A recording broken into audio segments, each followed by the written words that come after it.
Hey, Dark Force 2 and 3 here, and today we are going to be talking about my opinions on every single Pokemon generation from 1 through 7, but the catch is I only have 5 minutes to talk about each generation. So I'm basically going to just do that, and I might go over a little bit of time, but maybe just finish a thought, but I'm going to try to keep it with under 5 minutes or about 5 minutes. Let's go. So with the Generation 1, I didn't actually get... Generation 1 was the only one I haven't actually fully played because I was born in 1997 and it came out in 1996, I think was when it came out in America, so I haven't actually had a lot of experience with it. I did rent the game from my next door neighbor, the original Pokemon Blue, which was... At the time I rented it was not fun, mostly because my first experiences with Generation 1 were the Generation 3 remakes with Fire Red. And I also was not very experienced in video games at this point. This was just over a year after I discovered video games were even a thing, and about 6 months after I got my first console. And like I've been playing Mario Kart Double Dash and the SpongeBob SquarePants movie video game, which are a racing game and a 3D platformer. And Pokemon is neither of those. Pokemon is an RPG, and I didn't really know much about that. And so I basically had my level 20. I basically had Charmander as my starter. Used Ember on everything. Sucked a lot. Didn't even notice my Pokemon. So it was like a level 27 Charmeleon at the front of my party at all times. A level 14 Geodude, and everything behind that was level 10. I had a Kakuna in the wild. Had no idea what I was doing. Bought the Magikarp from the guy in the Pokemon Center. And it took me a while to figure out what I was doing. I think it was like... I was like maybe 2 gyms into my second playthrough before I even knew to switch Pokemon, and it took me a while to figure out type matchups and stuff like that. Like now I would consider myself, as far as like the Pokemon fanbase goes, I would consider myself like kind of like a pro or a semi-pro, because I like do competitive battling and stuff like that, and for the Pokemon fanbase it's pretty big. But when I started out I had no clue what I was doing. But I mean now it's actually like one of my favorite games of all time. Pokemon Fire Red is an amazing game and I love it. But then I was thinking it might have been 10 when my neighbor let me borrow Blue, and what I played Blue and I just said, what is this? This is just a sucky version of Pokemon Fire Red, which, looking at it, Fire Red is basically Pokemon Red and Blue, but better in every single way, which, given that it came out 10 years later, makes sense, but I didn't realize, like, this was at a point in my life where I hated the Sonic Mega Collection when that first came out, because, like, mostly looking at the graphics and like the gameplay. Some people played Mario Kart Double Dash for that was the only experience with the games, and then you play the Sonic Mega Collection. The Sonic Mega Collection does not stand up in that regard. You kind of have to go into it saying, okay, this is an older game. This is kind of what I can expect, and I did not have that knowledge. And I came into that same attitude with Pokemon Blue, and I really felt no reason to play Pokemon Blue. I had Pokemon Fire Red, which is a vastly superior game, especially from the standpoint of a 10-year-old who didn't know nostalgic video games or whatever. So those are my first experiences, and I remember I think it was my second playthrough. It took me a long time to actually be able to beat Fire Red because I was not good, and I think it's where I picked up my habit of level grinding, where I as a gamer, like most people hate level grinding. I actually, to a certain extent, really enjoy level grinding because I'm still playing the game, and I think Fire Red is where I picked that up, because when you're bad, you have to level grind, because, if I go into every single gym battle with all my Pokemon being a couple levels ahead of whoever I'm fighting, I'll win most of the time with, minimal strategy used and stuff. And that was, my strategy, because I didn't know how to, basically get good. I was not good at video games at that age, or at least Fire Red, and so I remember my second playthrough, I think it was, I had a Venusaur, a Nidoking, and a Vileplume, and could not get past Sabrina's gym, because Sabrina's gym is Psychic. All those Pokemon I mentioned are Poison types. Psychic types are super effective against Poison types. I couldn't do a thing. So, that was annoying, but as I still play Pokemon Fire Red occasionally to this day. It was the first game I did a Nuzlocke on, and I actually did it, mostly legitly. I did a lot of cheating in my, Pokemon Emerald one when I did that. I haven't, not the one I had a miniature half series on my YouTube channel one before, but then I did a Fire Red one. I showed the very end of it. I think I lost to Lance, but it's just Generation 1 as a region I really like, but I don't have much experience with the original Gen 1, and I think it's, like, Gen 1 as, in the time frame that it was actually really good. Like, Pokemon is just really innovative in that state, but I don't think it was a necessarily great game, because I know there were a lot of technical problems and whatnot, and I ended up, like, not, like, the original game I didn't enjoy very much, but the Gen 3 remakes are just, they're amazing. If that had been, like, the first Pokemon game ever, I would have said it was amazing, but, again, I don't have too much critical experience on Gen 1, but that's what I've got so far, and there's the timer, so time to move on to Gen 2. What? Dismiss alarm. Time to move on to Gen 2. With Generation 2, my first experience was Pokemon Gold. I got that from my neighbor as well, and that's actually one of the games I still have. I don't know if I can pull it out. I think it's in a box back in my closet somewhere. I'm not going to go pull it out. But Generation 2 was... I know the battery backup's dead right now, so I couldn't play it if I wanted to. If I wanted to, I'd have to leave my Game Boy Advance on for a long time. I think I actually did that with one of my Gen 3 playthroughs. I should remember to mention that, actually. But anyway, that was a tough one. Or, like, I don't know, Generation 2 was only tough for the sole reason of, at first, I didn't really know what to do with, like, the Squirtle thing, like, after you beat, Whitney's Gym, which I actually never had trouble with. I've never had problems with Whitney's Gym at all. And what was it? Oh yeah, I was gonna mention but then after you beat that, you have to go, like, to the watering place and get a watering can and water the Sudowoodo to continue, and that was not, in the game, it's not very clearly defined that that's what you have to do. And it took me, I, like, restarted my game twice trying to figure that one out, and I get stuck every single time. I had no idea what to do.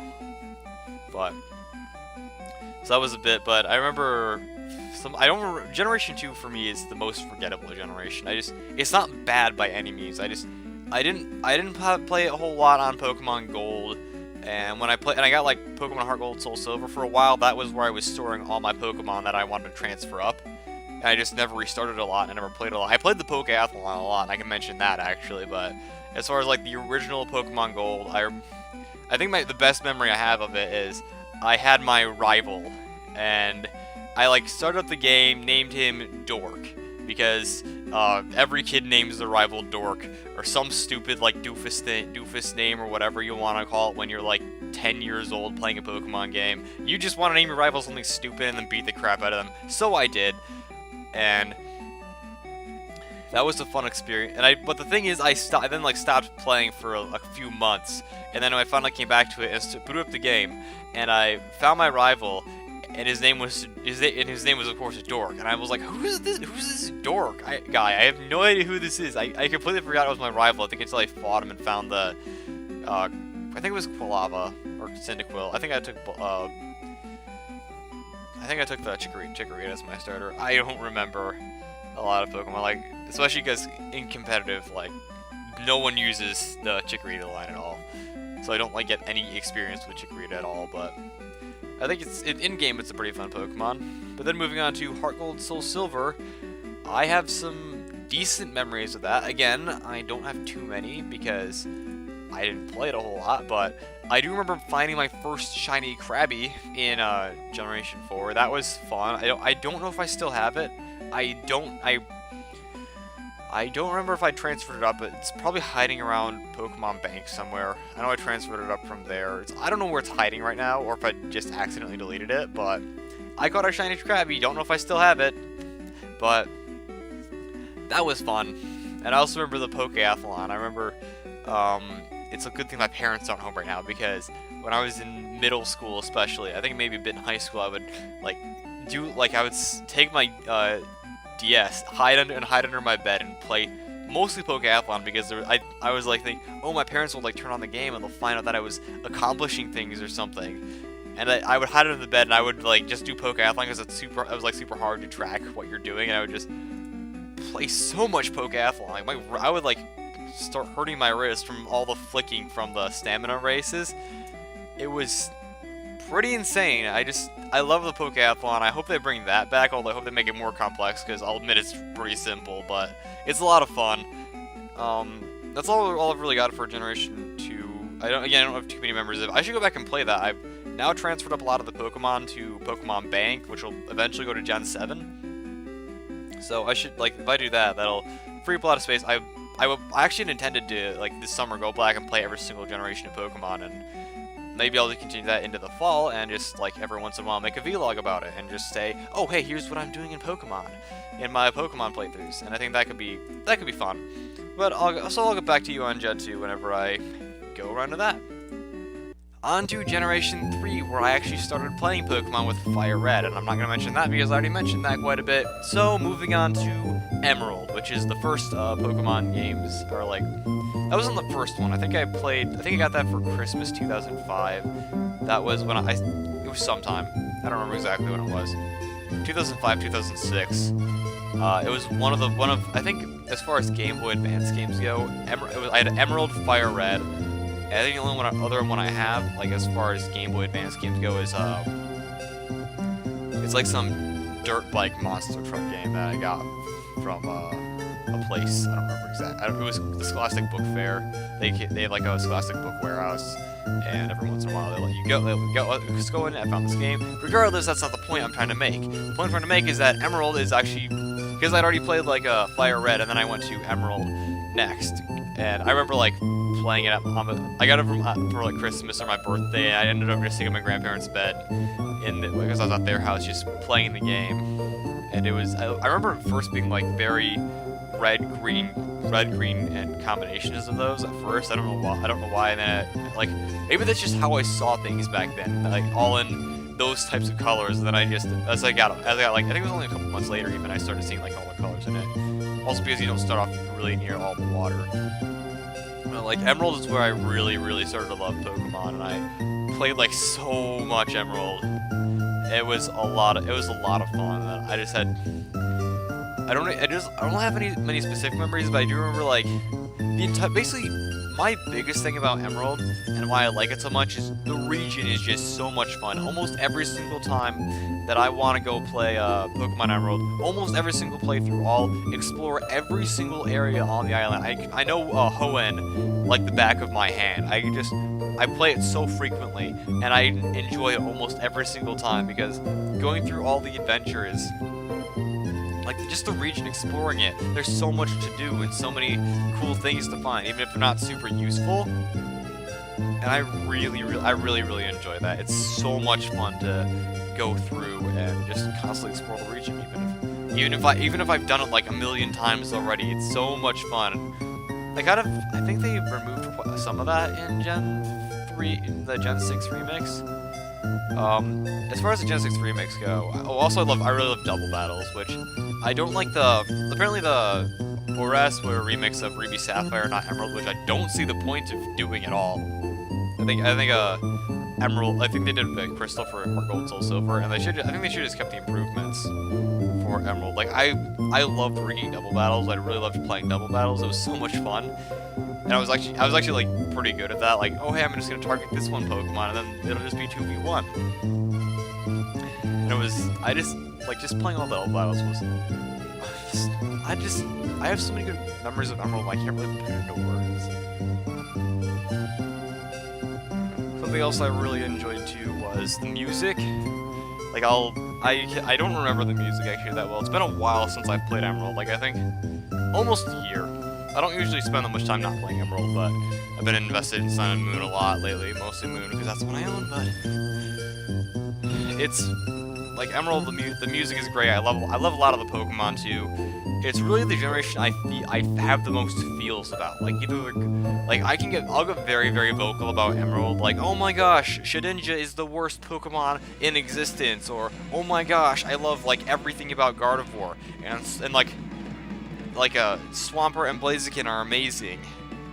And like, it just feels like there's so much to do in Pokemon Emerald, and I still haven't done all of it, and I just really love playing it. I can't wait to play more at all. And so,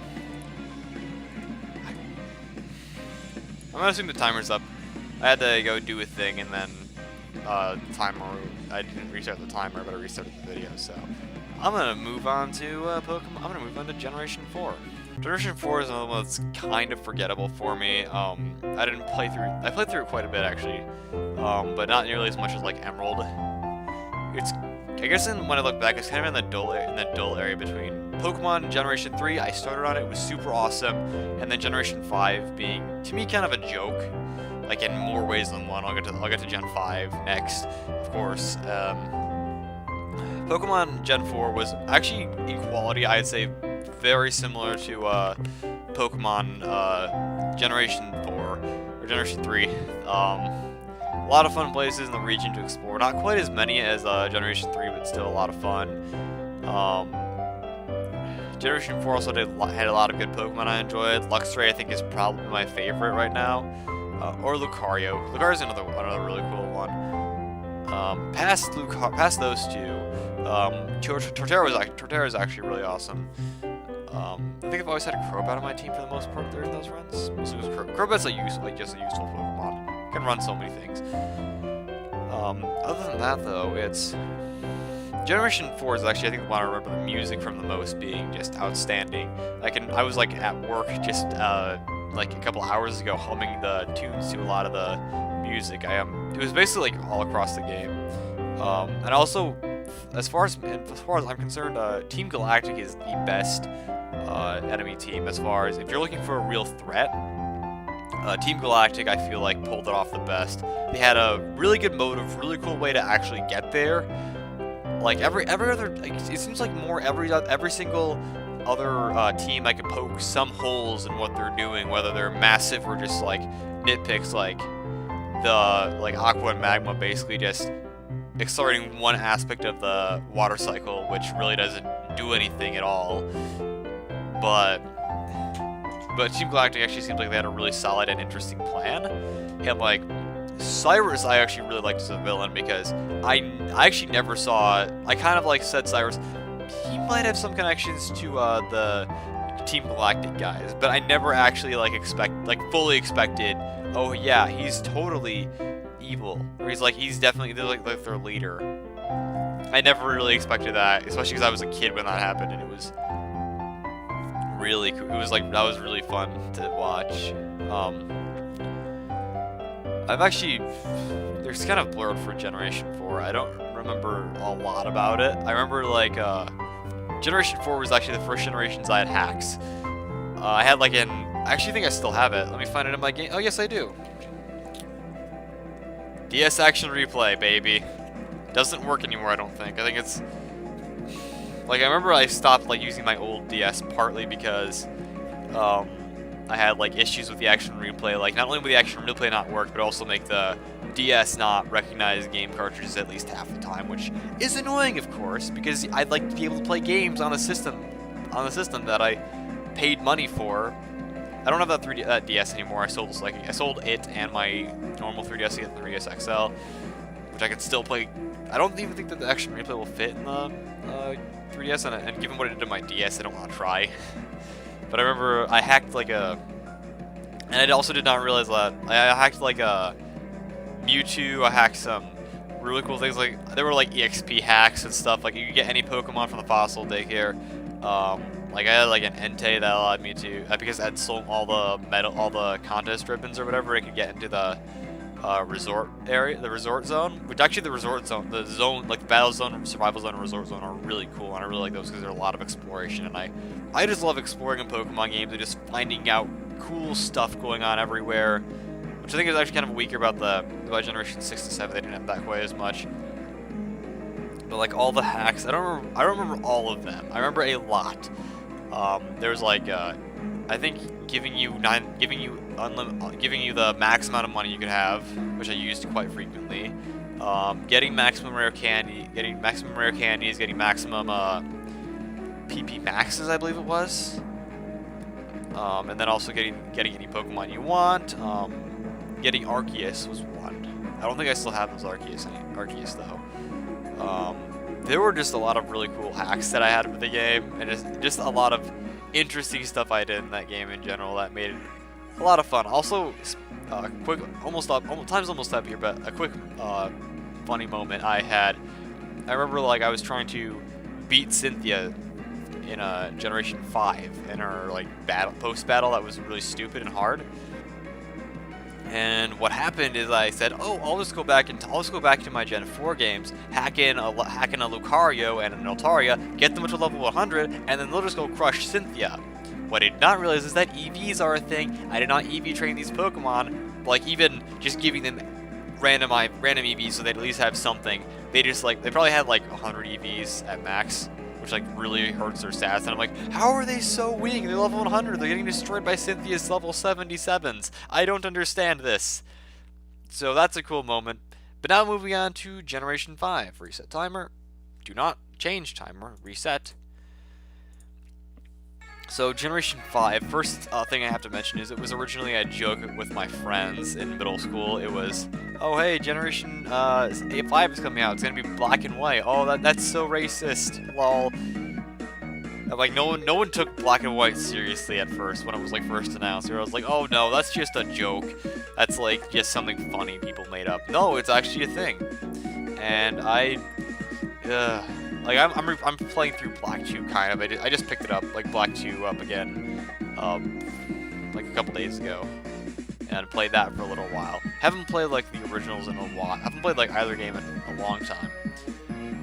But there were a few things that I know we made like a whole video on like how much Black and White sucked. Like that was like years ago when I first started my YouTube channel or so. And I don't hold the same opinion at all. Not at all, actually. That's not true. I do hold some of those things. Team Plasma still sucks. Level grinding is the worst in the game. I hate the level grinding because, oh hey, did you want to level up your Pokemon against Pokemon that are obviously weaker than yours so you can fight Pokemon that are stronger than yours? Well, you're going to get punished for it because not only do Pokemon need more experience to level up, they also get much less experience for fighting things weaker than them. Screw you! And like Gen 7 brought that back, and it's not as bad in Generation 7, especially with the EXP share being so as good as it is. But Generation 5, it just was the worst. Like you could not level grind really at all. It took for freaking ever to do anything, which really hurts the game, especially because especially in game, it's hard to do competitive things that give you an advantage. It's really just about type matchups in game, and like type matchups and level advantages, and that's really all it is, which can be super annoying. But I do have some good things. The music is there's still some really good music tracks in that game, especially like Canalave. Canalave is in Gen 4. Driftvale, no. Driftveil's in that generation though. I'm in this city in Black 2 too. I can't remember the dang name. It's the one with the cold storage with Clay as the gym leader. Google, please help.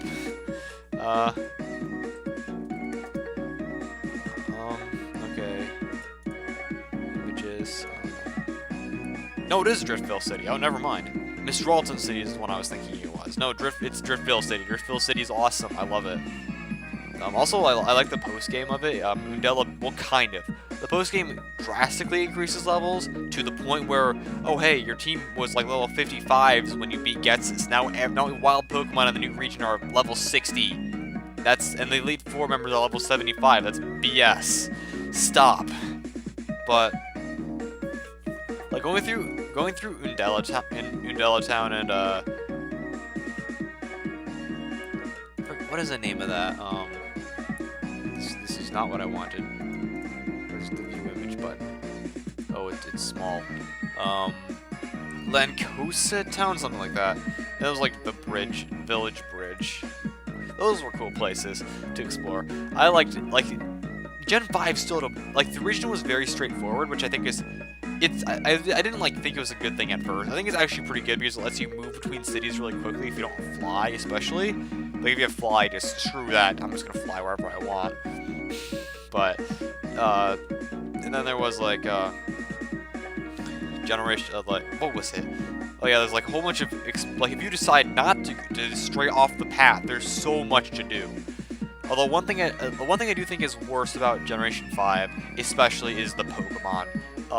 Well, that's actually not even the worst thing, but the Pokemon are... It's not so much that the Pokemon are bad. There are some really good Pokemon there. It's like people say Gen 5 power creep, which basically means which basically means there are Pokemon in Gen 5 that are better than, that are basically other old Pokemon but better. Like Gigalith is literally Golem but better in every way.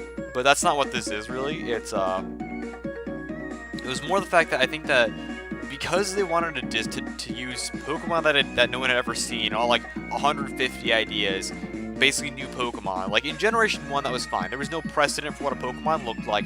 There are also still some bad Pokemon in Generation 1. I'm not going to deny that. But in Generation 5, I think they overloaded the Pokemon that they could have had. There were some Pokemon I think they just shouldn't have used. Like the Swoobat line, there's no reason you can't replace it with Crobat. There's no reason you can't replace the Trubbish line with the Grimer line. And I think they did actually run out of ideas in this specific microcosm of games, and they just said, oh, we've got all these awesome ideas over here, but we've also got all these things that are just just not good Pokemon. I think that does deductive points, but it's still it's good Pokemon. Like Ferrothorn depends on which team is using it in competitive. That really depends on whether you like it or hate it. Ferrothorn's annoying to fight, but Gen 5, I'd say it's okay. I still enjoy it. Now moving on to Generation 6. X and Y sucked. That's basically my general opinion. Like, I played through Generation 6 first, and I don't blame people who like review the game, like saying, oh, this game is amazing. This game is like, I think it deserved the scores it got, given that the perspective of people who play video games, they'll probably get like one playthrough in before they have to review the game. And Pokemon X and Y on their first playthrough are amazing. Like, it's like you don't know everything yet. It's still fun. It's still fun to do.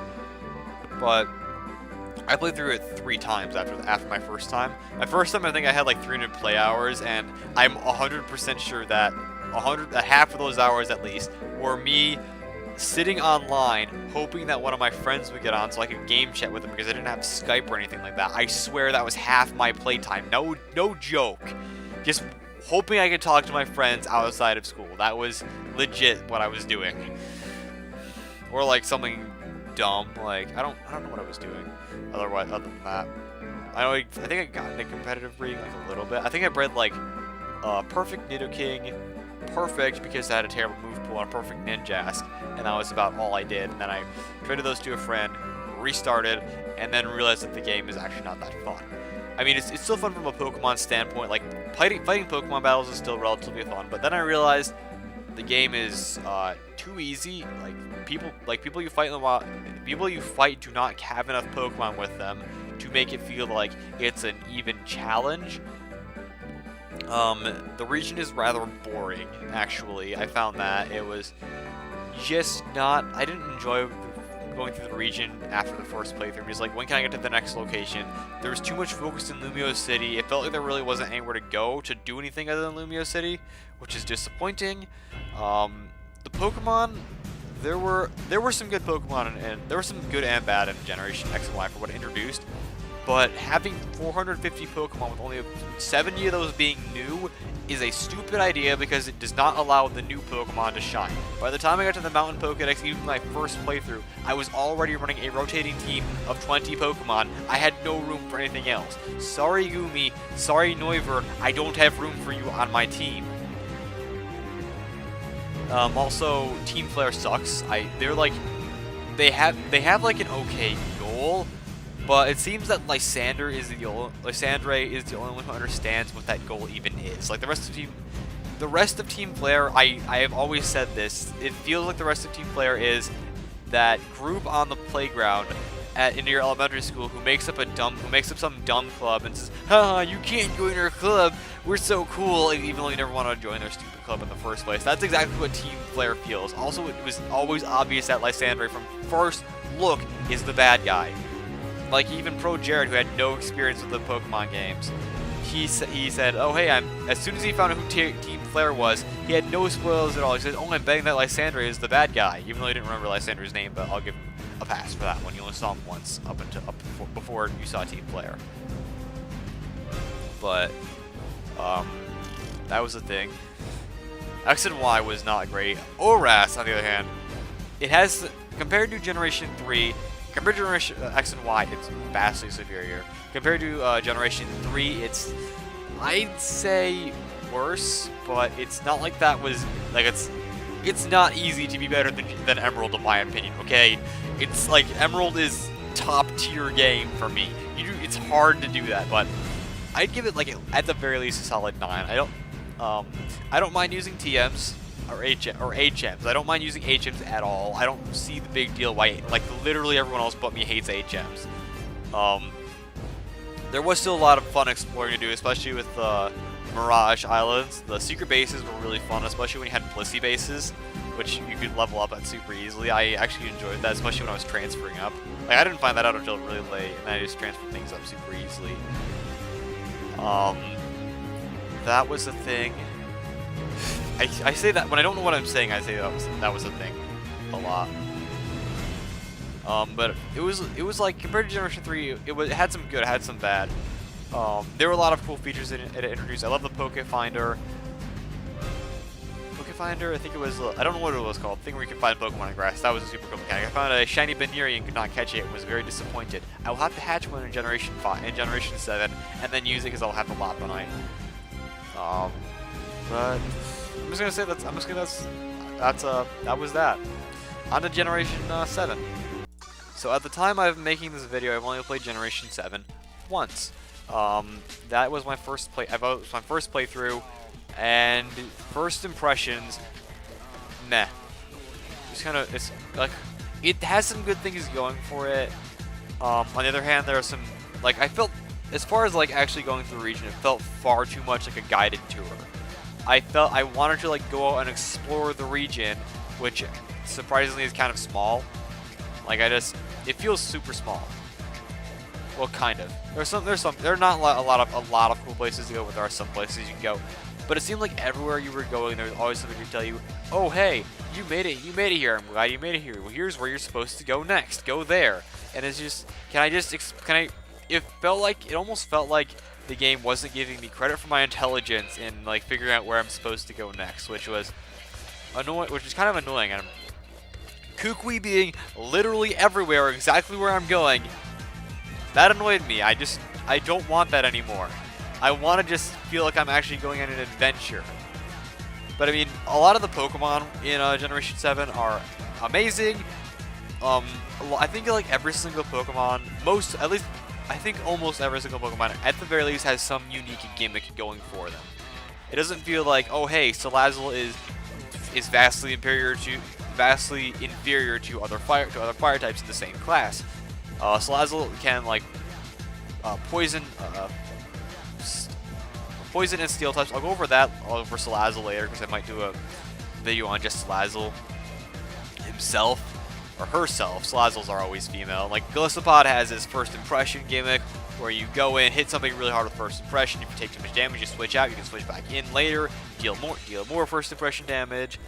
Tsarina has her Queenly Majesty, which prevents things from happening. The only Pokemon, like, I'd say most of the Pokemon that I don't like are Mimikyu. Like, Mimikyu I just don't like from a competitive battling standpoint, as in it's super annoying to have to proc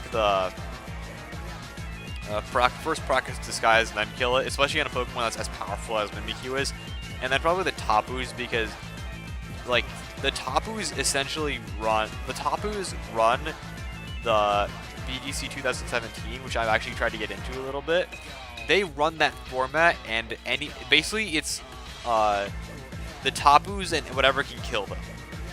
Like, the Tapus, whatever can kill the Tapus, and whatever kills the counters to the Tapus. And that's like the meta, and it's not fun to play. It's not very fun to play it, especially because the Tapus are just so oppressive that I think they block out a lot of other really cool things. Like, because Tapu Fini is the thing, Salazzle doesn't get a lot of showtime. Also, but I mean, Salazzle's more problems going for it than just that. But that's one reason. Because the Tapus are fairy types, Golisopod doesn't get a lot of playtime. Because Tapu Fini is a thing, Pyukumuku doesn't see a lot of playtime. Like, it's as far as new Pokemon, it's the Tapus, some of the Ultra Beasts because they're also really strong. I think the top are Formosa, Kartana, and Celesteela, but not necessarily in that order. Toxapex is actually really good. I actually like Toxapex a lot. That's like, I'd probably say Golisopod, Salazzle, Toxapex, Serena, and something, I don't know, what else? Let's just go with the Decidueye. Decidueye, those are my top 5 favorites as of right now. But again, first impressions of the playthrough, it's still a pretty fun game. I think it could have used a bit more challenge. Basically forcing you to use the XP share is dumb. Leveling up in general is just dumb. It's fun other than that, really. It's got a lot of fun things going for it. I'm looking forward to playing it more. I don't know what else to say at this point. I've got 50 seconds left. I could actually talk more about competitive battling. This is like, I first got into competitive battling, like really hardcore competitive breeding Pokemon, going to Showdown, running damage calcs and all this bullcrap. Running damage calcs only came in recently, but like competitive Pokemon battling first started like tail end of Gen 6. I really didn't have a lot of ability to run that. So then I got over to Gen 7 and I found it like so much easier to do competitive breeding stuff. I easily got perfect IV Dittos, so I could breed those. Like EV training has some either super easy or relatively quick ways to EV Pokemon. And I'm having a lot of fun. I'm out of time though, so I'm gonna stop talking because that's what I said that I would do. So thank you all for watching this video. I'm hopefully going to make more videos. Quick announcement, I'm gonna have like a video series on Hyrule Warriors. Going back to Warrior Wednesdays, I'm going to 100% complete Hyrule Warriors. It's going to be a fun and very long series, but that'll hopefully give me some decent stuff to do on my YouTube channel for a while. And also, I'm going to try to more consistently stream. I'm hopefully going to do a stream every Friday night or Saturday if I can. I'll see where that goes. I'll probably have a set time sometime over the weekend, and I'll stream at the very least one of those times. Maybe like Friday from 6 to 9, Saturday either from 2 to 5 or 7 to 10, and then Sunday at like 2 to 5 probably. And I'll try to like stream at least one of those times. I can't like say that's for sure what's going to happen, but that's what I'm going to try to do because I'm not going to have much to do since I'm going to be home for the next 6 months. I'm looking to have some fun. I hope you're looking to have some fun with me. So I'll see you guys whenever